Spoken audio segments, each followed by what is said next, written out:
Good evening, ladies and gentlemen, distinguished guests and fellow readers and book lovers. Welcome to this special podcast session at this Kuala Lumpur International Book Fair 2026. Today, we are celebrating the launch of a novel that offers a fresh and compelling perspective on one of history's most beloved spiritual figures, RUMI, Captive of the Light. We are honored to be joined by the author of this remarkable work, Mrs. Evren Sharma. Born in Turkey, Evren Sharma is an accomplished author, storyteller, and former journalist. She is widely recognized for creating the foundational story behind works such as RUMI the Musical and its companion novel, RUMI Captive of the Light. Her works reflects a deep appreciation for history, culture, and enduring power of storytelling. Many may also know her through her connection to the diplomatic community as the wife of British diplomat A.J. Sharma, who has served as the British High Commissioner to Malaysia and previously as the British Ambassador to Qatar. This evening, we look forward to learning more about the inspiration behind this novel, the journey of bringing these characters to life, and the message she hopes readers will carry with them long after they turn the final page. Please join me in giving a warm Kuala Lumpur International Book Fair welcome to Miss Evren Sharma. Thank you. Mrs. Sharma, thank you for being with us today and congratulations on the launch of RUMI Captives of the Light. We're delighted to have you with us. Let's begin. My first question is, Mrs. Sharma, RUMI is one of the most celebrated spiritual figures in history and countless books have been written about him. However, RUMI Captives of the Light appears to tell a more intimate human story through the perspective of Kara Katun and Kimia. Kimia, what inspired you to write this novel and why did you choose to tell RUMI stories from this unique perspective? RUMI was always part of my life when I was growing up. When I was a little kid, my grandmother used to tell me stories from RUMI, especially during Ramadan. So I grew up with stories from RUMI, by RUMI. But the older I get, I started reading the poetry of RUMI. Then, after high school, I started looking into his philosophy, his life, his story. But his story was always around him and Shams Tabrizi, who enlightened him. But I worked on human rights, especially on women's rights and children's rights for many years for different NGOs.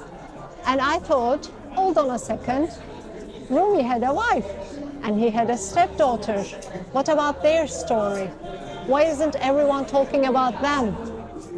So I researched about his family life, about the women in his life, and I wanted to give voice to the women in RUMI's life because everybody knows RUMI, talks about RUMI, writes about RUMI, but I wanted to write about the women in RUMI's life because I always like to give voice to women wherever they are, whatever they are doing, because I believe that we women have very strong voices as well. We just need to be heard more.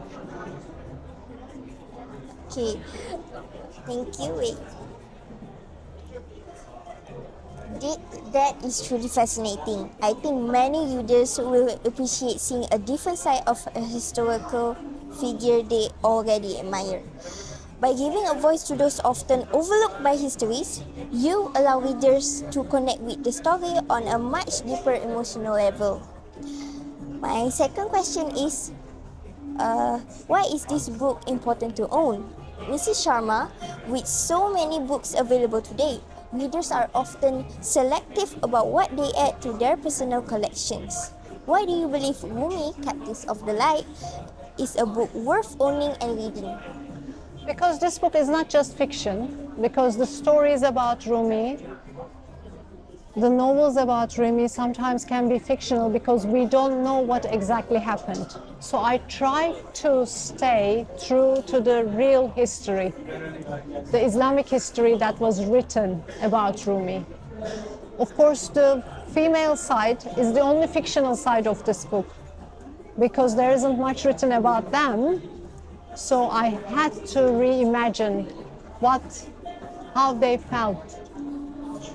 You know, he had a wife, but also he had a daughter, and she wasn't older than you in this book. So you are going to maybe find a part of you while you're reading it, as well as some of the teachings that he is teaching you, but you know, you're going to find something from you. I think this book that's why it's important.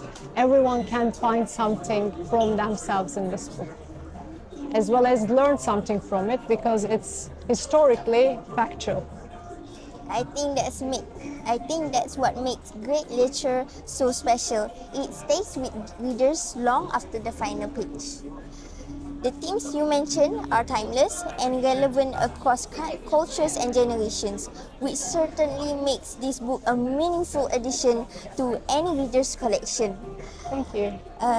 My third question is, every author hopes their readers will take something valuable away from their work. When readers finish Rumi's Captive of the Light, what do you hope they will be thinking or feeling? I mean, now this book is finished, but Rumi has always been a part of my life, and he will continue to be a part of my life because his teachings are going to still influence me and my daily decisions and my daily life. So, and now this book started a new life, so hopefully now it will take me to different places with it. So it's never going to end for me. The story of Rumi and the story of this book. It will always be a part of my life, I think. This is certainly a powerful message. Literature has the ability to help us see the world through someone else's eye, and it sounds like this novel offers readers an opportunity to do exactly that. Okay, next question. My fourth and last question is message to future readers and buyers. Before we conclude, Mrs. Sharma, many visitors at the Kuala Lumpur International Book Fair may be considering purchase your book today. What message would you like to share with those who are about to take Rumi Captive of the Light home with them? First of all, I would like to say I'm impressed to see how busy this book fair is. I'm very impressed by Malaysian people, how much they love literature. And we all have stories within us. Everybody has a story, but we also have other stories that we want to tell. And to be able to tell our story or the stories we have within us, the most important thing is to first read. Read, read, read, and read. So from this, what they can take home with them is, as I said, Rumi's teachings are always a life lesson. It has been a guide, a light for people for the last 800 years. There's something to learn. Even if you read the same poem of Rumi in different stages of your life, you always learn something new from it each time you read it. So hopefully this book will give them a different perspective of Rumi, a different perspective of women, and a different perspective of poetry and Sufism. Okay, thank you so much. What a wonderful message.